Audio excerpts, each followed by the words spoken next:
आता बातमी मुंबईतील अपघाताची आहे। मुंबईमध्ये ईस्टर्न एक्सप्रेसवेवर विक्रोळीमध्ये कारला अपघात झालाय। या अपघातामध्ये 6 जण गंभीर जखमी आहेत। चालकाचं नियंत्रण सुटल्यामुळे हा अपघात झाल्याची माहिती आहे। आपण या गाडीची अवस्था पाहू शकतोय, कशा पद्धतीनं हा अपघात झाला असेल त्याचा अंदाज आपल्याला यातनं येऊ शकेल। अगदी ही गाडी चालकाचं नियंत्रण सुटल्यामुळे उलटली आहे आणि त्यामुळे तब्बल 6 जण जखमी असल्याचं कळतंय। ते 6ही जण गंभीर जखमी आहेत, त्यामुळे गाडी चालवताना नियंत्रण ठेवणं अतिशय महत्त्वाचं आहे। कारण सध्या प्रचंड अपघातांचं हे प्रमाण वाढतंय आणि अपघातानंतर मृत्यूचं प्रमाण सुद्धा प्रचंड वाढताना दिसतंय।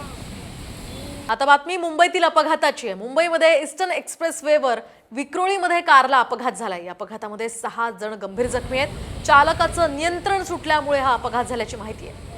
आपण या गाडीची अवस्था पाहू शकतोय, कशा पद्धतीनं हा अपघात झाला असेल त्याचा अंदाज आपल्याला यातनं येऊ शकेल। अगदी ही गाडी चालकाचं नियंत्रण सुटल्यामुळे उलटली आहे आणि त्यामुळे तब्बल 6 जण जखमी असल्याचं कळतंय। ते 6ही जण गंभीर जखमी आहेत, त्यामुळे गाडी चालवताना नियंत्रण ठेवणं अतिशय महत्त्वाचं आहे। कारण सध्या प्रचंड अपघातांचं हे प्रमाण वाढतंय आणि अपघातानंतर मृत्यूचं प्रमाण सुद्धा प्रचंड वाढताना दिसतंय।